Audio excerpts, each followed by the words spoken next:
Hello bachchon, so let's see this question. So the question says the solution of the differential equation dy by dx equals to e to the power x plus y plus x square into e to the power y is. हमको चार options दिए, पता लगाना है कौन सा option यहाँ पर करेक्ट है. तो option A is e to the power x minus y plus x cube by 3 plus c. Option B e to the power x plus e to the power minus y plus x cube by 3 equals to c dash. Option C, e to the power x minus of e to the power minus y equals to x cube upon 3 plus c. And option D is none of these. तो यहाँ पर हमको इस question को solve करना है, solution निकालना है डिफरेंशियल इक्वेशन का. तो इस क्वेश्चन को सॉल्व करने के लिए जो हमारा की कंसेप्ट होगा, the key concept to solve this question is, first of all तो प्रॉपर्टी पता होना चाहिए एक्सपोनेंट्स की, a to the power m into a to the power n equals to a to the power m plus n.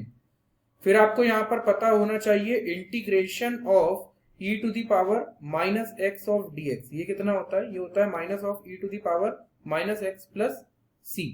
तो minus of e to the power minus x plus c.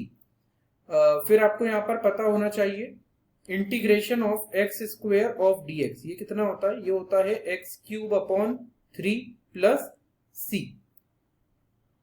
और at last integration of, आपको यहां पर पता होना चाहिए integration of e to the power x of dx equals to, ये हो जाएगा आपका e to the power x plus c. तो यही हमारे की कंसेप्ट है. आइए अब हम हमारे की कंसेप्ट को इंप्लीमेंट करते हैं और क्वेश्चन को सॉल्व करते हैं.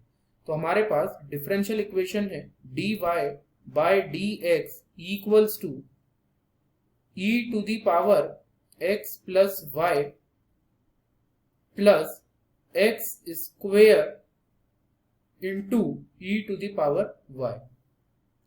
अब हम यहां पर इसको सॉल्व कैसे करेंगे? तो यहां पर देखिए dy by dx equals to, एक काम कीजिए e to the power x plus y को लिख सकते हो e to the power x into e to the power y plus x square into e to the power Y.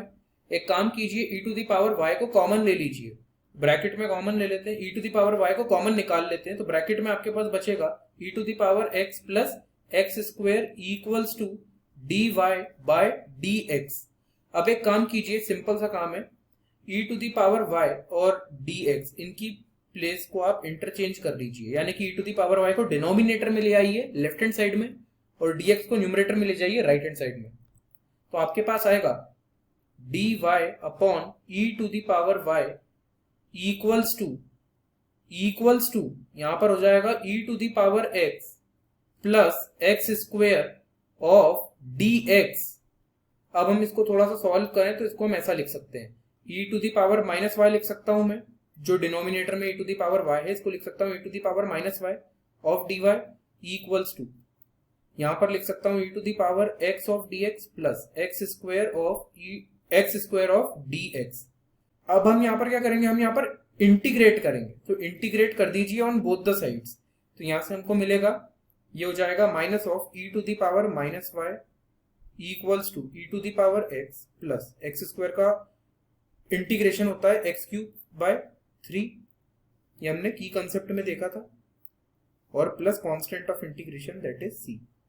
अब हम यहाँ पर इसको सॉल्व कैसे करेंगे? यहाँ पर ऑप्शंस को देखना होगा. सबसे पहले हमें यहाँ पर ऑप्शंस को देखना होगा. अब हम यहाँ पर एक काम करते हैं, ऑप्शंस को देख लिया हमने, यहाँ पर हम इस कांस्टेंट ऑफ इंटीग्रेशन को ले जाते हैं हम लेफ्ट हैंड साइड, और minus of e to the power minus y इसको ले आते हैं राइट हैंड साइड. तो हमारे पास आ जाएगा e to the power x plus e to the power minus y plus x cube by 3 equals to minus c. इस minus C को हम कैपिटल सी से रिप्लेस कर देते हैं, वो भी एक कांस्टेंट ही होगा. कांस्टेंट प्लस हो या माइनस हो, कांस्टेंट कांस्टेंट ही रहता है.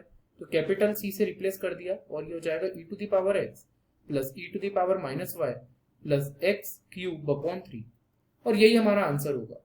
तो यहाँ पर यही हमारा आंसर होगा. So according to our answer which option we will mark.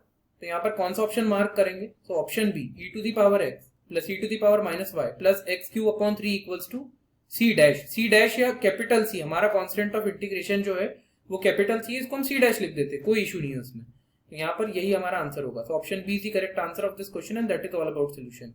I hope you understood the solution well. Wish you best of luck and with this thank you.